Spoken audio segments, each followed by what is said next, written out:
Hearing is resumed.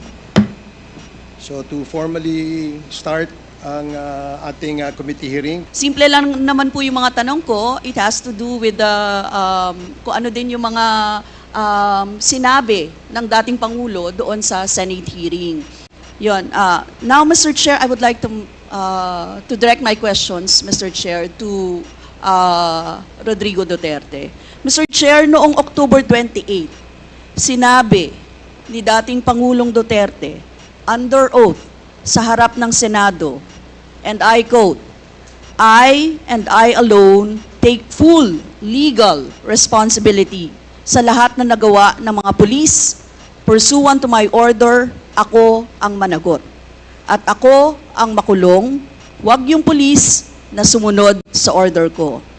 Ang tanong natin, Mr. Chair, the families of innocent extrajudicial killing victims are present. Yun po yung pinagsalita nyo kanina.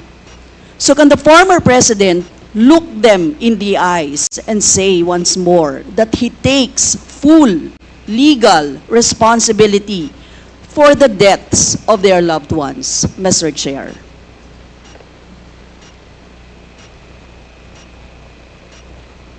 Mr. President, can you, What's the question? what is the question? Can you repeat the question? Mr. Chair, sinabi niya po na full responsibility. So, Mr. Chair, totoo ba yan? Correct. Very correct. Since I was a president, and there was this, until now, serious problem about drugs, I had to issue or make a policy statement about drugs. At all that happened, yung nangyari pursuant to my order to stop the drug problem in this country, akin yun. Akin na akin yun. Ako ang nagbigay ng order kasi ginawa nila illegal or legal, akin yun. Thank you, Mr. Chair. I take full responsibility for it. Thank you, Mr. Chair. Yun po yung tanong ko. Yung families of innocent extrajudicial killings, kayo din. File the case in court. Mr. Walang Chair. problema. Nandiyan ang korte. Yes, Mr. Chair. Second question ko. Responsable kayo kasi polisiya nyo yon. Kumbaga, tatak Duterte. Dahil polisiya nyo rin yan, tama ba? Sa Davao. Nung nasa Davao pa kayo. Tama ba na tawagin po itong Davao model or Davao style? Mr. Chair? I cannot control the semantics. Mr. Chair, yes of or the no? metaphor. Davao style. Do not ask me to answer yes or no. You are not an investigator. Mr. Chair, tayo po ay nasa investigasyon kasalukuyan, Yes, Mr. but you Chair. are not an investigator. Why are you asking me to answer Mr. yes Chair, or no? tinatanong ko lang naman. Chair, point of Session order. suspended.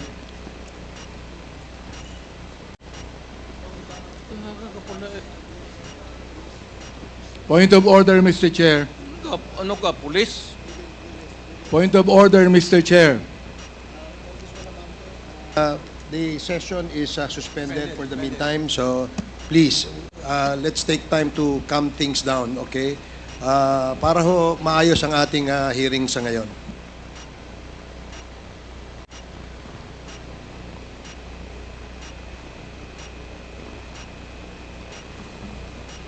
Hearing is resumed. Please proceed, Congresswoman Rosas. Yes, Mr. Chair. Napakasimple lang po ng tanong ko. Tinatanong ko lang po kung yes or no, Davao style ba yung inyong modelo. Mr. Chair, ayaw niya sagutin. So, Mr. Chair, hindi ko maintindihan yon. I'm What sorry, is your personality, Your Honor?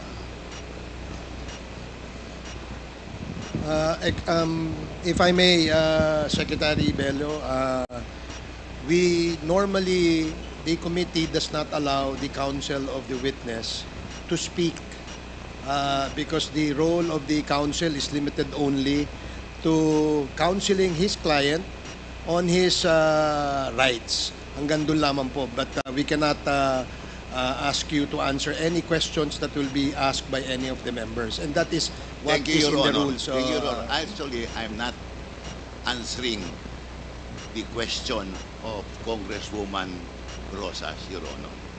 My point is, Your Honor, to allow the resource person to finish his answer. Okay, we will do that. Thank you, Attorney Bello. Thank you, Your Honor. Thank you. Congressman Brosas,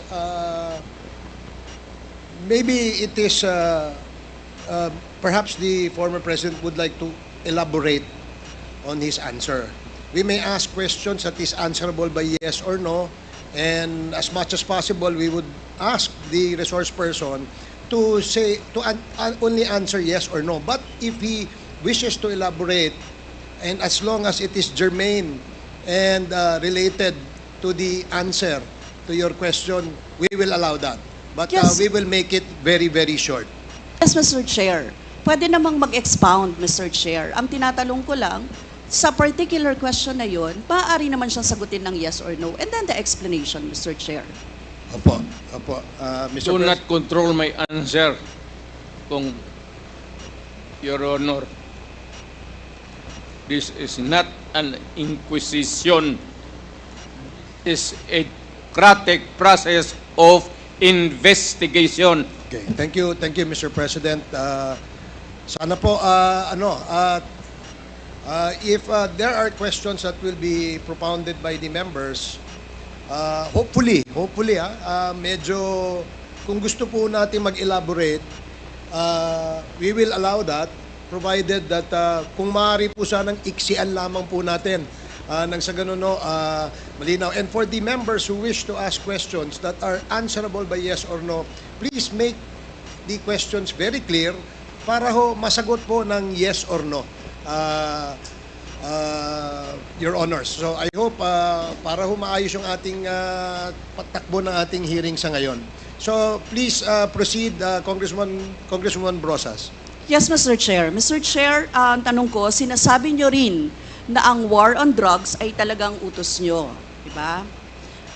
Pag sinabing war on drugs, Duterte yan. Sa inyo na nadikit yan. Unless, eto po, tanong na pwede nyo i-expound.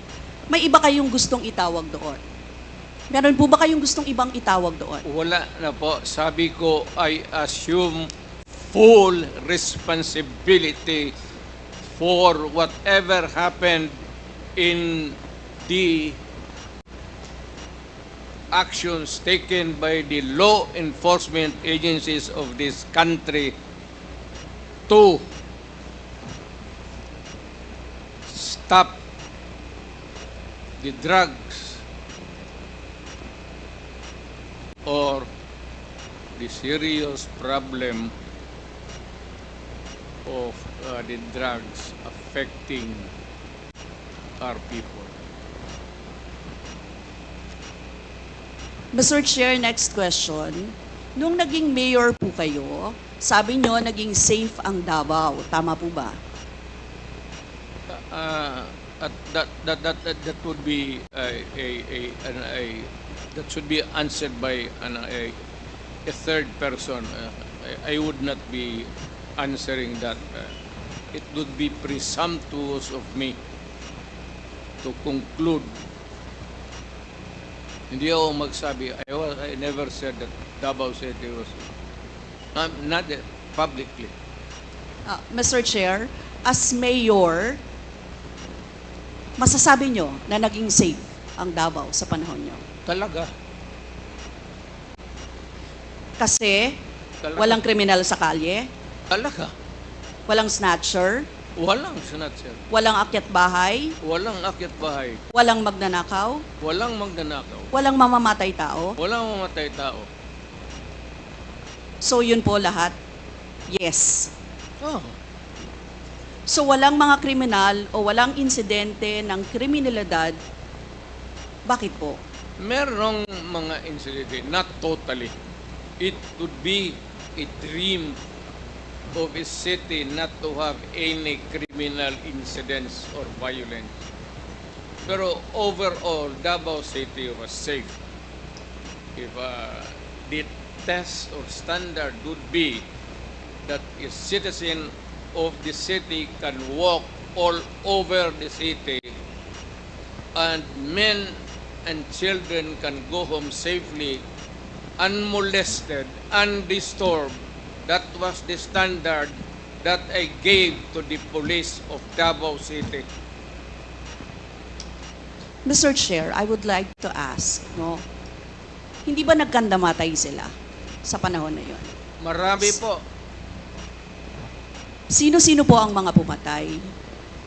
Wala akong listahan yan, ma'am. We have to go to the tawag nito. Hindi ko bit-bit. Ang bit-bit ko lang ho yung hindi. Mr. Chair, I would like to ask again, no? Sa inyo po na karanasan, kayo mismo ba pumatay? Ako? Marami. Mga 6 o 7. So Ewan what- ko kung natuluyan yung hindi ko na follow up sa hospital kung natuluyan. Quote ko lang, ipaalala ko ulit, Mr. Chair, kasi mula din ito sa Senate hearings, ano. I-quote ko lang po kayo, in Davao, I used to do it personally, just to show to the guys that if I can do it, why can't you? Correct. Sinabi niyo po yan sa mga business leaders sa meeting sa Manila. At kung paano niyo ginode ang mga police officers to gun down suspects. Tama po ba? Yes, if they present a violent resistance. That's the only thing that you can kill the criminal if you are personally in danger of losing your life too. Ito But ba? hindi mo pwedeng patayin yung kriminal nakahandcuff o nakatali. Hindi trabaho ng lalaki yan. Ito pong second, Mr. Chair, na quote, kayo rin ito. And I'd go around in Davao with a motorcycle, with a big bike around. And I would just patrol the streets looking for trouble also. Manila Times po ito. I was really looking for a confrontation so I could kill. Sinabi niyo po ito. Yes. Nagdadasal po ako na nagmumumtor ako na may mag-hold upper dyan. At kung maabot na kita, talagang patayin kita. At kung basta kriminal ka, wala akong pasensya sa kriminal. Pagka lumaban, patayan. So, Mr. Chair, kanina po kasi sinabi ni Duterte na he takes full legal responsibility. Yes. Siya ang mananagot at Yes. makukulong sa ginawa ng mga kapulisan. Yes. Kung sa inyo po ang policy, inaako nyo rin ang accomplishment nito. Yung lahat po, kasi kung naaalala ko sa war on drugs, yung mga accomplishment, may nahuli, nagbebenta, gumagamit, gumagawa ng droga. Lahat yan. Ma'am, if you are the city executive or mayor, lahat ng utos mo na ginawa ng pulis and all the consequences, sagot ko yan. Pati ang ginawa ng pulis, sagot ko yan. Pati po yung accomplishment kung may nahuli, enforcement of law yun. Accomplishment din po yung na-confiscate na drugs. Tama ba? Lahat ng trabaho ng pulis, because you are the mayor, at inutos mo yan, and the consequences, or sometimes an incident can go right and go wrong. Protektahan ko yung pulis kasi ako ang mayor. Hindi magtrabaho yung pulis, matakot yan kung hindi mo bakapan. So lahat ng trabaho ng pulis, nung ako'y mayor, for the longest time, akin yan. to, Mr. Chair, alam niyo po ba kung ilan ang arrested sa mga drug operations at how much ang drug na na-seize nung time na yan? Ma'am, I was not notified in advance that I have to make an accounting for the arrested persons in Davao City. That is, I would not want to. That would not be a proper question. For a Mr. Chair, resource sabi niyo person. yung accomplishment report sa inyo yan. Accomplishment, yes. Accomplishment is another thing. But you see, to ask for the number of arrests or killings, that would be a stupid question. Mr. Chair, sinabi po ninyo na aakuin nyo lahat. E di syempre may accounting din kayo, Mr. Chair. At kabisado nyo, kahit nga kabisado ninyo kung ilan ang hinuli, ilan ang pinatay, ilan. Dapat may accounting kayo, Mr. Chair. And I believe, Mr. Chair, noong 2017, correct me if I'm wrong, may President's Accomplishment Report kayo, Yes, Mr. ma'am. Chair. Tanungin kita, where were you the other day at 4 o'clock in the afternoon? Point of order, Mr. Chair. Yan nga sinabi ko.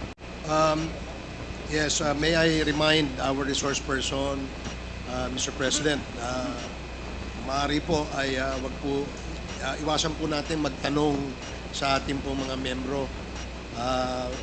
Please answer the questions lamang po at refrain from asking questions to the members of Congress. Yan po ang nakasaad sa ating rules.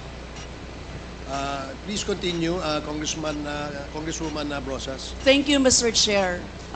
I'm sure alam po yan, no, ng former President kasi siya ay naging miyembro din ng Kongreso, Mr. Chair. Yes.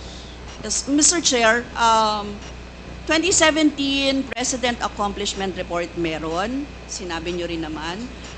Ngayon, Mr. Chair, kung ganon, handang mag-cooperate ba ang dating Pangulo sa lahat ng investigations na gagawin, Mr. Chair? All investigations. What do you mean by lahat? How many investigations do you think that I have to participate? Point of order again, Mr. Chair. That's a 1 minute suspension. walang pre.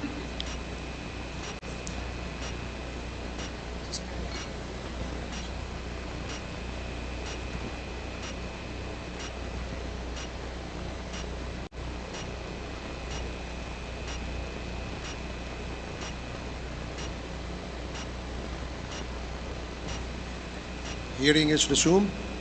Again, let me remind our resource person as well as our members that please refrain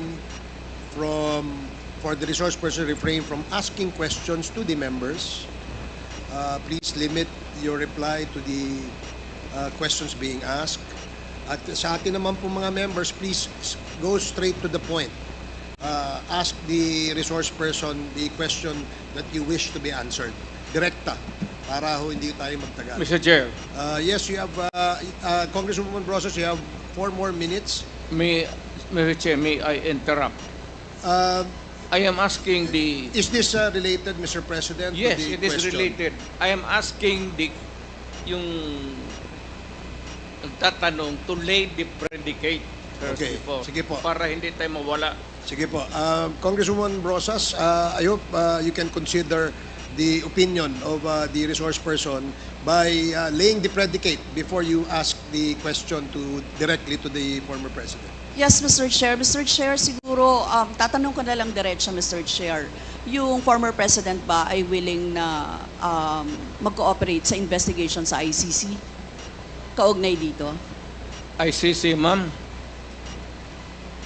I'm asking the ICC to hurry up, and if possible, they can come here and start the investigation tomorrow.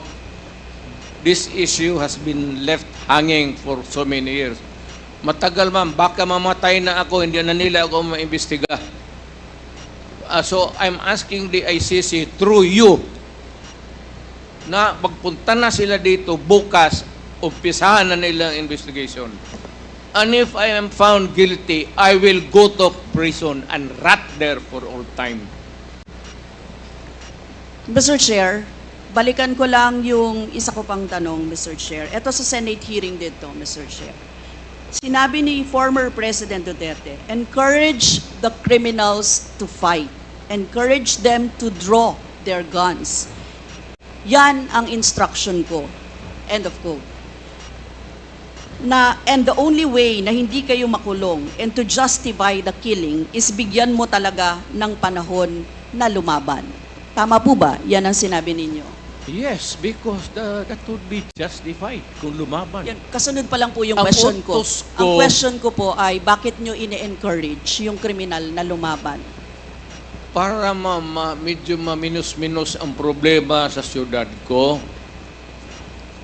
kung may kriminal dito na 50, kung mapatay ninyo yung 30, di 20 na lang, hindi na masyado problema dyan sa akin. Ibig sabihin, Mr. Chair, hindi mapaparusahan ang nakagawa ng krimen in self-defense. Hindi man siya dyan. Siya, alam naman trabaho ng police, ma'am. The policeman should know when to kill and when to injure. Hindi naman kailangan sabihin na. May elements naman ng self-defense. Alam niyo yon, Mr. Chair. Not self-defense, man. Performance of duty. Performance of duty, but And elements of connected self-defense. with that performance of duty is self-defense. So, Mr. Chair, ano-ano yon? Ang what? Elements of self-defense, Mr. Chair. Self-defense is when you defend yourself to avoid injury, serious, or you die.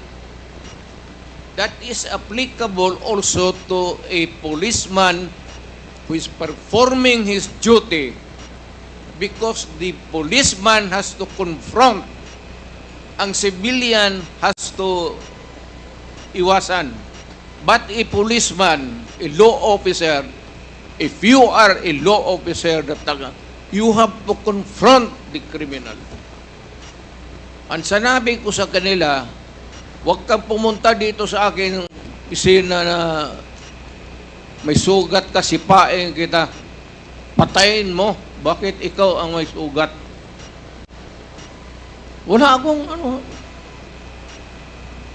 my language is brutal and raw for criminals. Wala akong pasensya, ma'am. I've been a prosecutor for 9 years. Talagang sinabi ko, pag hindi na mahinto yan, patayin mo na yan. Huwag mo nang pabalikin niya dito sa opisina ko. Thank you, really Mr. want Chair. to know the truth? Ganon. Last two questions, Congresswoman Rosas. Yes, Mr. Chair. Mr. Chair, gusto ko lang sabihin na sa elements of self-defense, first, dapat unlawful aggression. Second, reasonable necessity of the means employed to prevent or repel it. And third, lack of sufficient provocation on the part of the person defending himself. Mr. Chair, thank you, Mr. Chair. And siguro, Mr. Chair, for the next round of interpellations, pwede pong palista ulit. Maraming salamat, Yes, Mr. opo. Chair.